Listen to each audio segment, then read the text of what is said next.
e não se envergonhou de eu estar na prisão. Pelo contrário, quando chegou a Roma, procurou-me com persistência e me encontrou.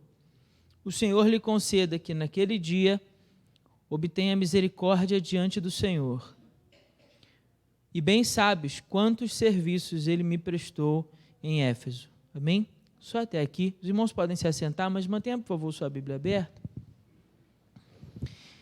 Eu quero propor aos irmãos apenas umas breves palavras antes da gente celebrar esse momento, né, tão especial para nós, quando nós partimos o pão à mesa juntos e comemos juntos.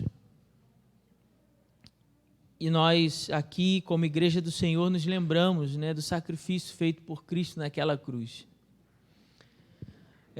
Mas há outra lembrança também que a ceia deve nos trazer, que é a lembrança da comunhão, a lembrança do quanto nós precisamos uns dos outros. Veja que Jesus escolheu 12 discípulos para caminhar mais próximo dele, tiveram a oportunidade de passar 3 anos, 365 dias por ano, 24 horas por dia, perto de Jesus. Você já imaginou o privilégio? Já imaginou o que deve ter sido para aqueles discípulos viver essa experiência? 3 anos, viajando junto, dormindo junto, acordando, tomando café, almoçando, aí viaja de novo, aí para jantar, aí está cansado, vamos armar a barraca, vamos acender a fogueira para se aquecer à noite. As conversas, o convívio, e Jesus à mesa partindo o pão entre eles e desenvolvendo com eles relacionamento. Amados, a vida cristã, eu tenho tido essa convicção, cada dia mais, ela é feita de ciclos.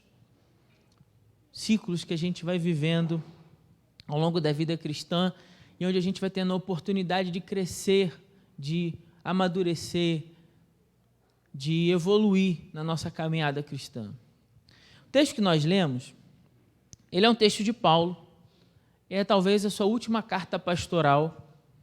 Paulo sabe que está prestes a morrer, ele sabe que o seu fim se aproxima, ele vai mencionar isso lá no versículo 6 do capítulo 4, quando ele diz: quanto a mim, já estou sendo derramado como oferta de libação, o tempo da minha partida está próximo.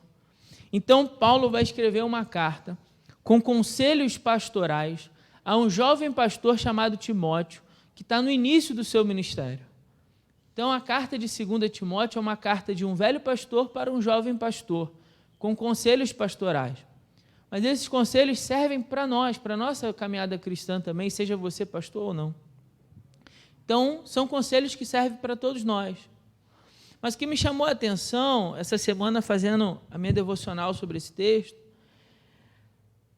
é que no meio desses conselhos, da fala de Paulo, que começa lá no versículo 7, falando sobre o poder que Deus nos deu, que não é um espírito de covardia, mas de vencer. A palavra que ele usa é dínamo, da onde vem a expressão dinamite. Então, Deus nos deu um poder, nos deu amor e nos deu moderação para fazer a obra, para realizar o ministério. Aí, lá no versículo 9, ele vai falar: ele nos salvou e nos chamou com uma santa vocação, ou seja, anunciar o Evangelho. Essa é a santa vocação, o anúncio do Evangelho, não por causa das nossas obras. Em outras palavras, não é porque a gente merece ou porque seja mais do que os outros, mas devido ao seu propósito, ou seja, porque Deus tem planos para nós, e a graça que nos foi concedida em Cristo Jesus antes dos tempos eternos, ou seja, antes da fundação do mundo.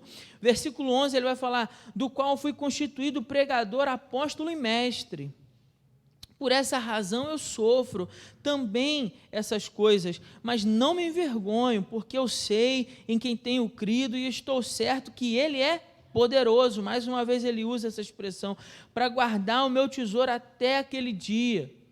Então, quando você vem lendo esse texto, até aqui o versículo 12, você vem super animado, entusiasmado com essa palavra, como essa palavra é profunda, como essa palavra tem né, uma força para nos encorajar. Deus não nos deu um espírito de covardia, mas de poder. Aí quando chega no versículo 15, a impressão que Paulo nos dá é que ele agora está numa espécie de devaneio, está pensando alto. Só que ele escreveu. E no meio dos conselhos e das chamadas, das exortações que ele faz, dos ensinamentos que ele vai passar para Timóteo, ele faz uma pausa para falar desse Onesíforo. Então, isso aqui é o microfone? É? Ô André, corta o retorno aqui, por favor. Desse daqui.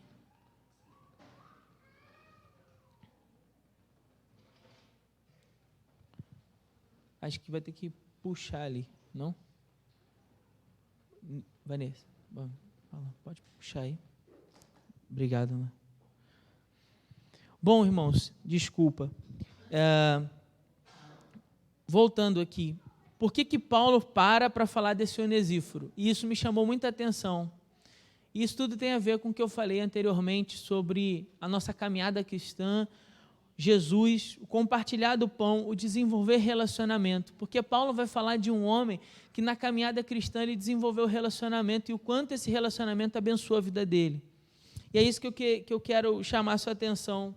Nesse fragmento pequeno de texto, mas tem algo aqui muito especial, que muito me abençoou essa semana e por isso que eu decidi dividir isso com os irmãos hoje.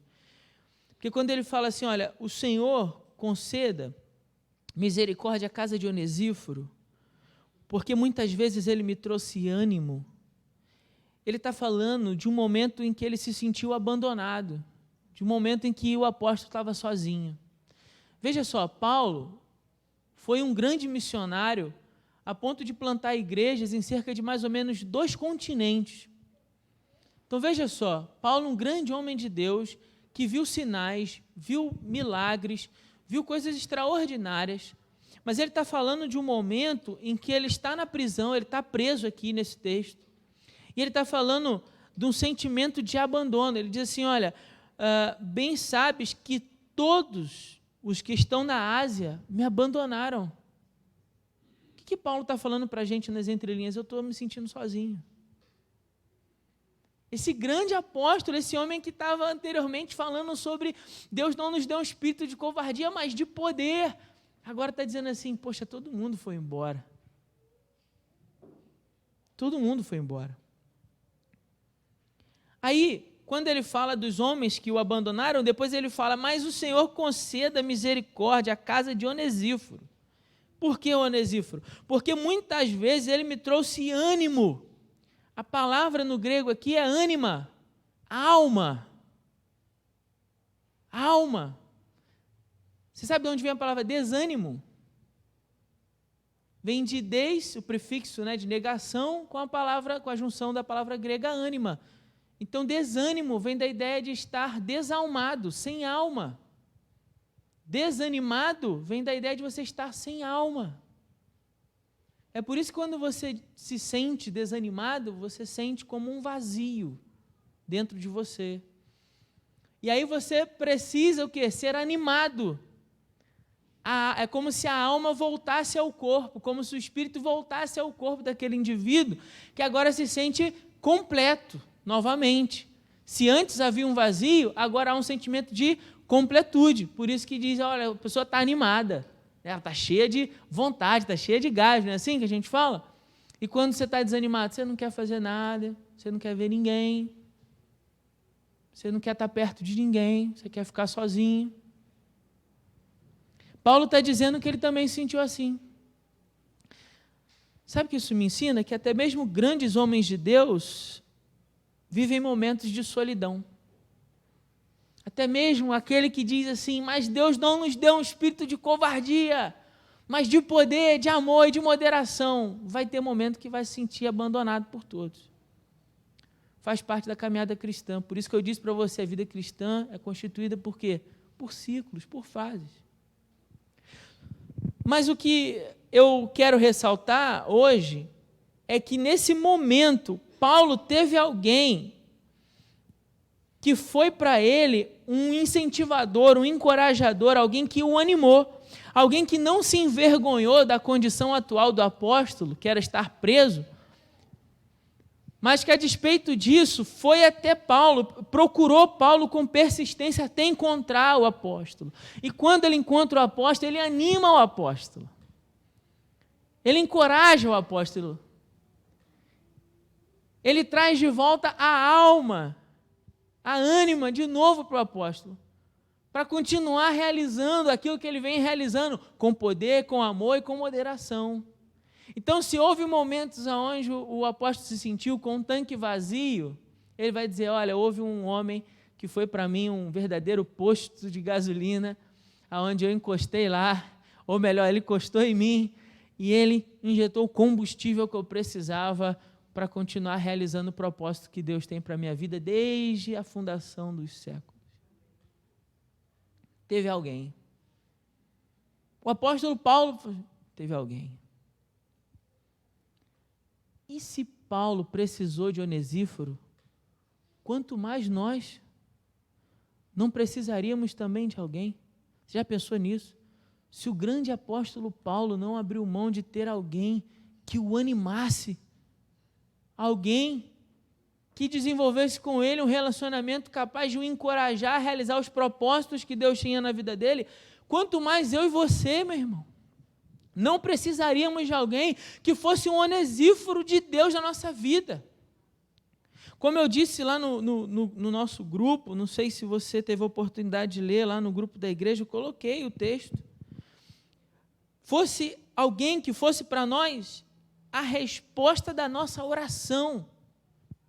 Porque quando nós estamos se sentindo sozinhos, como é que a gente ora? Senhor, sê comigo, Senhor, que a Tua presença seja manifesta na minha vida. Senhor, eu estou me sentindo tão sozinho, Pai, preciso do Senhor, preciso do Senhor, preciso do Senhor. Imagina você que o apóstolo também fez essa oração, sim ou não?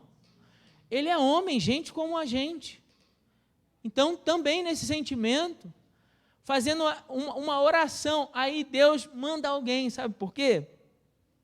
Porque Deus decidiu se manifestar com o seu Espírito Santo por meio de pessoas, de gente.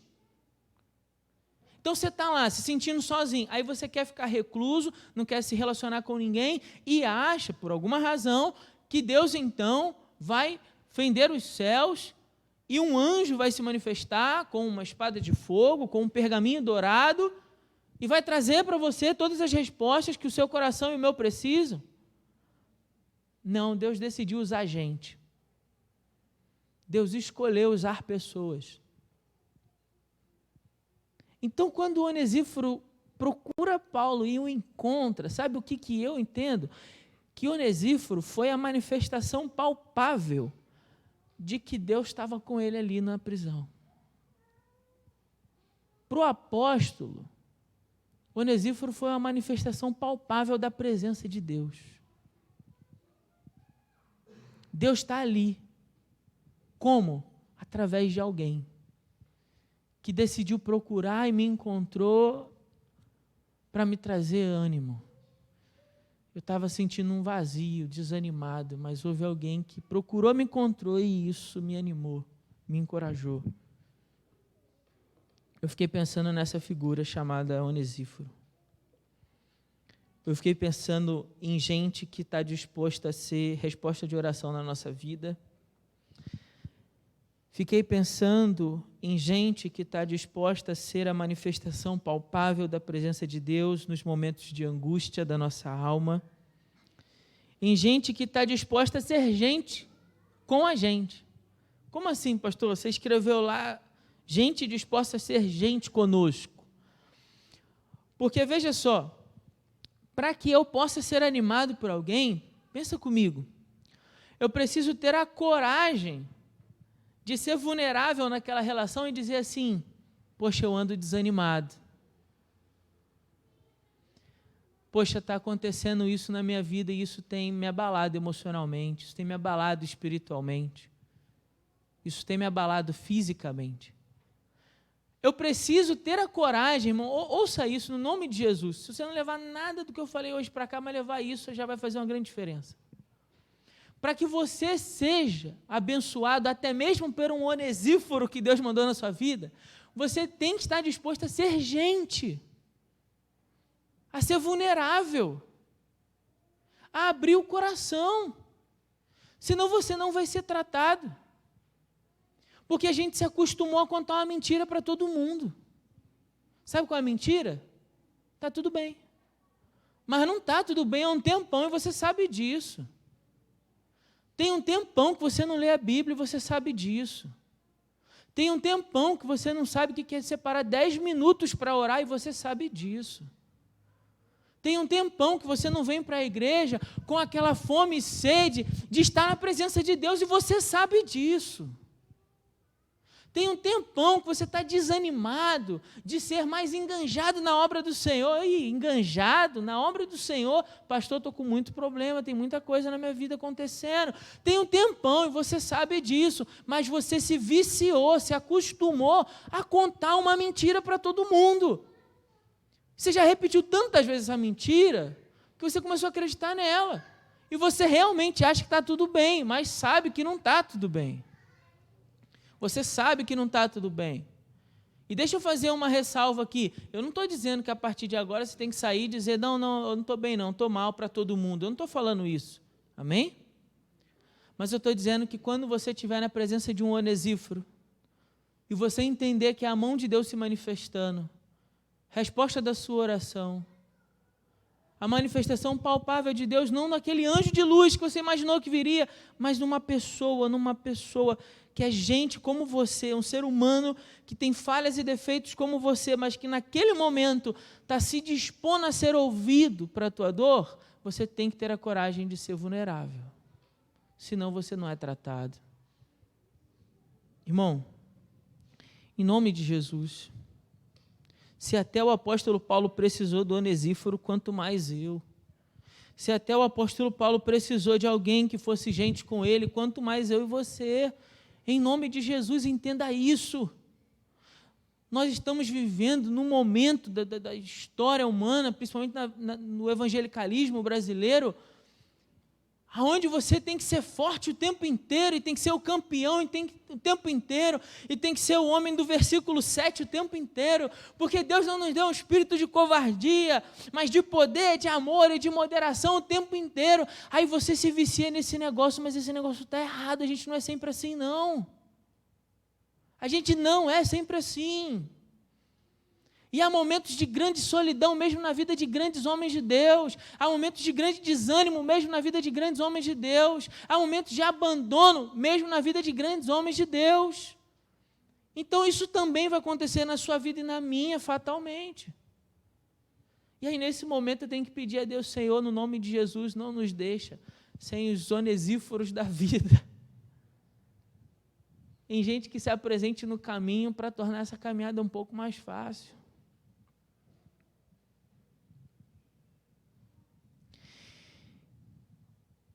Gente que não está apenas interessada em participar da igreja para receber bênção, mas gente que está disposta a ser uma bênção na vida daquele que sofre.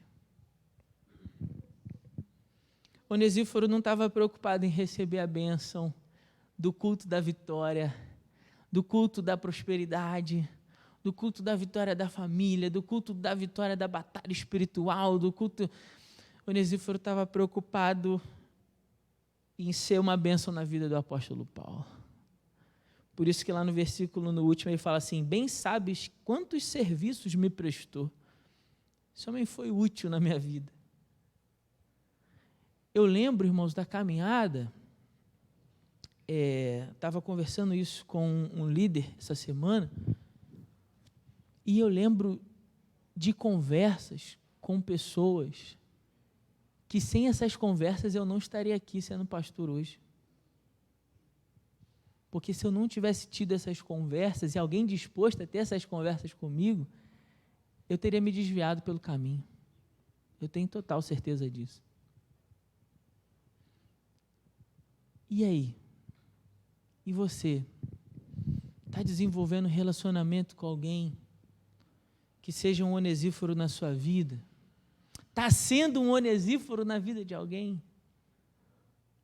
Porque ato contínuo, se você se dispõe a ser na vida de alguém, fique tranquilo.